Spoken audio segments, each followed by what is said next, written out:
Sedang viral di media sosial, Presiden Joko Widodo berpidato pada peringatan Hari Ulang Tahun atau HUT ke-77 Bayangkara, Sabtu 1 Juli 2023. Dalam pidato itu terlebih dahulu memberikan berita gembira terkait tingkat kepercayaan masyarakat kepada institusi polisi.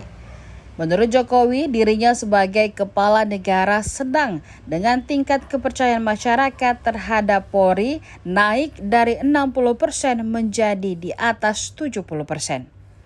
Selanjutnya, kata Jokowi, Polri diharapkan terus berbenah diri sehingga pelayanannya terhadap masyarakat makin maksimal dan memuaskan. Hal lain juga yang bikin kaget masyarakat yakni saat Jokowi membuka bobrok kepolisian. Orang 01 di Indonesia itu belak-belakan membuka tentang adanya hal janggal yang berada di tubuh Polri. Meski demikian, Kepala Negara meminta agar Polri terus berbenah diri sehingga pelayanannya terhadap masyarakat semakin baik. Jokowi meminta supaya polisi tidak ada lagi blok-blokan hingga patron-patronan. Setelah menyelesaikan kalimatnya itu, Jokowi sempat terdiam dan memandang ke arah kamera beberapa detik. Tatapannya pun menjadi perhatian, namun ia mengalihkan pembicaraan dengan mengibaratkan institusi Polri dengan sapu lidi. Masing-masing harus bersih dan kuat dalam satu ikatan, kata Jokowi di depan ribuan anggota polisi.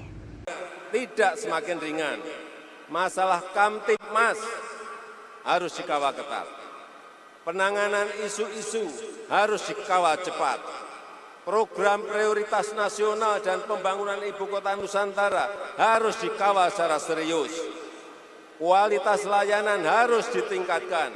Kejahatan dengan teknologi canggih harus diantisipasi.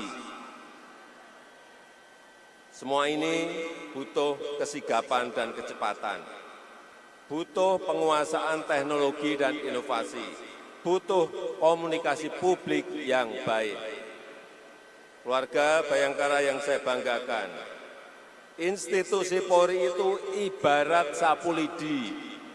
Masing-masing lidi harus bersih, masing-masing lidi harus lurus, masing-masing lidi harus kuat, yang harus diikat dengan semangat kesatuan dan sinergitas. Tidak boleh lagi ada blok-blokan. Tidak boleh